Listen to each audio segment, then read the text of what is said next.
వివేకానంద రెడ్డి గారిని చంపేశారని తెలుసు అందరికీ. ఎవరైతే చేస్తున్న నిందితులు ఉన్నారో వాళ్ళు ఒక్కొక్కరుగా చంపేస్తున్నారు వాళ్ళని. మరీ గత 5 సంవత్సరాల్లో ఇట్స్ ఎ క్లాసిక్ కేసెస్ ఇవి. ఈ ప్రక్షాళనకే పూనుకున్నాం మనం.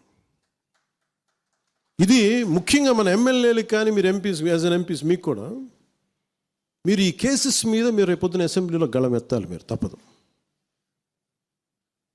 ముఖ్యంగా లా అండ్ ఆర్డర్ వీళ్ళు అందరూ తప్పించుకుంటూ వెళ్ళిపోతే ఇట్లా ఒక సోషల్ అన్రెస్ట్ వస్తుంది దీనివల్ల. అంటే వ్యక్తికి ఒక నేరస్తుడు చేసిన ఒక కులానికి చెందుతాడు, ఏదో ఒక నేరస్తుడు, మనం ఏం చేయలేము దానికి. ఇందాక అరుణ చెప్పినట్టుగా ప్రతి ఒక్కరు ఏదో కులానికి చెందాలి, వేరే దారి లేదు మనకి. మనం వేరేలా పొట్ల ఏదో కులానికి చెందాలి. కానీ తప్పు చేస్తే కూర్చోబెట్టి పలానా టక్కుమైన ఒక మాట అనేస్తారు. పలానా ఎక్స్ చేసాడు అన్నావు, పలానా కాస్ట్కి చెందిన వాడు చేసాడు అంటారు. అసలు ఇంత కాస్ట్ ఎక్కడి నుంచి వచ్చి తెలియదు క్రైమ్కి. సో అందుకని మేము బీయింగ్ లీడర్ని చాలా సెన్సిటివ్గా మాట్లాడాలి. మరీ నేను మిగతా వాళ్ళు గబుక్కున మాట్లాడేసి గత ప్రభుత్వ నాయకులు మాట్లాడేసి వెళ్ళిపోవచ్చు, ఈజీ అది. కానీ నేను అలా మాట్లాడకూడదు. దట్టు నేను ఇప్పుడు డిప్యూటీ సీఎం పదవిలో ఉన్నాను కాబట్టి నేను చాలా ఒళ్ళు దగ్గర పెట్టుకుని మాట్లాడాలి.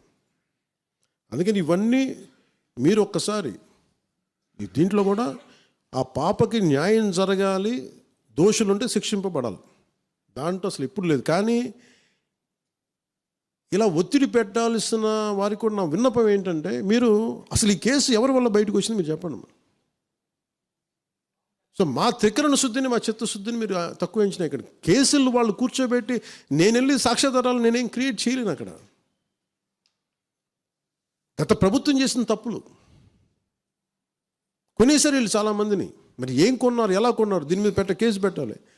ది లెట్ ఎంటైర్, ఇది నా ఒక్కడి కేసు కాదు, ఇది ఎంటైర్ సొసైటీకి ఇది సిచ్యువేషన్.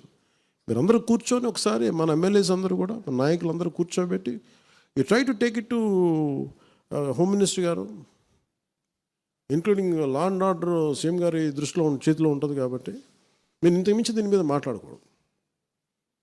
అందుకని నేను శిక్ష పడాలని కోరుకుంటాను. ఇంతకుమించి కాకపోతే ఏమైపోతుంది, నా మీద నన్ను లాగడం చాలా తేలిక అందరికీ. ఎందుకంటే నేను మెత్తని మనిషిని కదా. నా మీద రాళ్ళు వేసేయండి ఈజీ, నా చొక్కా పట్టుకోవడం ఈజీ. అదే గత ప్రభుత్వం ముఖ్యమంత్రిని పట్టుకోమని చెప్పండి, ధైర్యం కూడా చేయరు. ఇప్పటికీ ధైర్యం చేయరు. ఎందుకంటే వాళ్ళ మనుషులు ఇళ్లలోకి వచ్చి కొడతారు, క్రిమినల్స్ వచ్చి ఇళ్లలోకి వచ్చి కొడతారు, చంపేస్తారని భయం. మనం ప్రజాస్వామ్యం కదా, మనం భరించాలి. అందుకని దయచేసి దీన్ని మీరు ఒకసారి కూర్చోబెట్టి ఒకసారి మన గౌరవ శాసనసభ్యులు, మంత్రివర్గ సహచరులు, లెజిస్లేటివ్ కౌన్సిల్ మెంబర్స్, పార్టీ నాయకులు అందరూ దీని మీద ఒకసారి స్పోక్స్ పర్సన్స్, వీర మహిళా నాయకులు, మీరందరూ ఒక్కసారి కూర్చోబెట్టి ప్రతి ఒక్కరు కూడా దీని మీద, ఇది ఎందుకంటే ఇది ఒక కేసుగా చూడకండి, ఇది గర్ల్ చైల్డ్ తాలూకు ప్రొటెక్షన్ చాలా ఎసెన్షియల్. అందుకని దీన్ని సోషల్ మీడియా యాక్ట్ కానీ ఇవన్నీ మాట్లాడాలని పొద్దున్న నిర్ణయించుకున్నాం. ఇది ఒకసారి మీ దృష్టికి తీసుకొస్తా ఉన్నాం.